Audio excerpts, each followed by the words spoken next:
အလာမေဒရိုက်တာချွန်လွန်တီထောင်ထားတဲ့မင်္ဂလာပါ Miss မြန်မာ Organization ကနေပထမဆုံး Miss Cosmos မြန်မာအဖြစ်ရွေးချယ်ခံလိုက်ရတာကတော့အလာမေမြင့်မြတ်မှုပါရှင်။ဒါကြောင့်လည်းအားလုံးကအားပေးဖို့အစဉ်သင့်ဖြစ်နေကြပါတယ်။အထူးသဖြင့်မြင့်မြတ်မှုဟာအလာမေတဲဆုငင်းထက်သားတဲ့အရေးချင်းရှိတဲ့ဆိုပြီးအလာမေလောကမှာနာမည်ကြီးနေတာကြောင့်လည်း Beauty Pizza Fan တွေက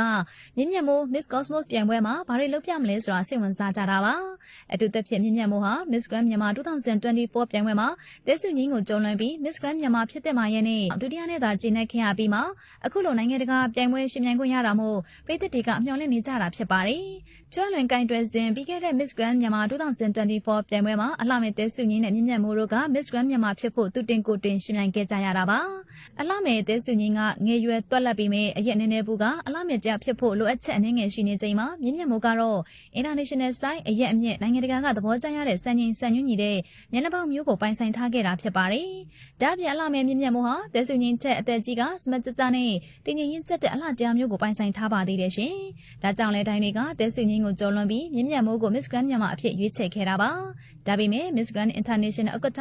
ထိုင်းလူမျိုးပင်နာဝတ်ကသူက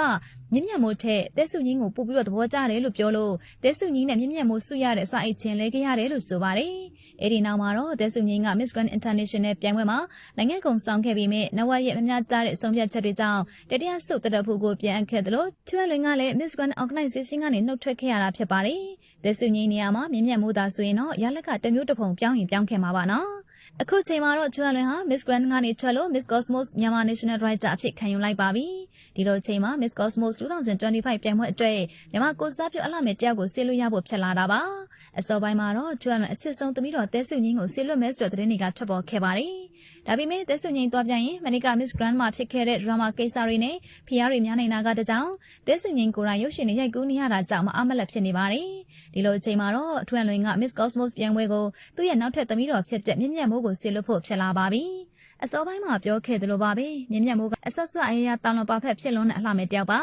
နိုင်ငံသားမှာပညာသင်နေတဲ့မြင့်မြတ်မိုးကဘာသာစကားအရေးချက်မှာတဲဆုငင်းထက်မညံ့တယ်လို့အရက်အမြင့်ခနာကိုအချို့စားရုပ်ရည်တည်ငြိမ်ရင်းချက်မှုအပိုင်းမှာလည်းပြောစရာမလိုတာပါရှင်အထူးသဖြင့်ကျွမ်းလွန်ဟာနိုင်ငံတကာကိုအရေးချင်းရှိတဲ့အလှမဲ့ဒေသဆေးလွှတ်လေးရှိကြောင်းနေနေလေးအိတဲဆုငင်းခိစာခင်တို့ကတက်တည်ပြထားပြီးဖြစ်ပါတယ်ဒီတော့ချွန်လွန်ရဲ့နောက်ထပ်တစ်ပတ်ဖြစ်တဲ့မြင့်မြတ်မိုးကရောနိုင်ငံတကာမှာမြန်မာဂုံကိုဘယ်လောက်ထိစောင့်နိုင်မလဲဆိုတာကတော့စိတ်ဝင်စားစရာကောင်းလွန်နေခဲ့ပါပြီရှင်အခုကြည့်ရှုနေကြတဲ့ပရိသတ်တို့ရောတဲဆုငင်းထက်မြင့်မြတ်မိုးကပို့ပြီးတော့အရေးချင်းရှိတယ်လို့ထင်ကြပါလား Miss Cosmos မြန်မာမြင့်မြတ်မိုးကိုရောအပိကြမှာလားဆိုတာပရိသတ်တို့ရဲ့အမြင်ကိုပြောပြခဲ့ကြပါအောင်နော်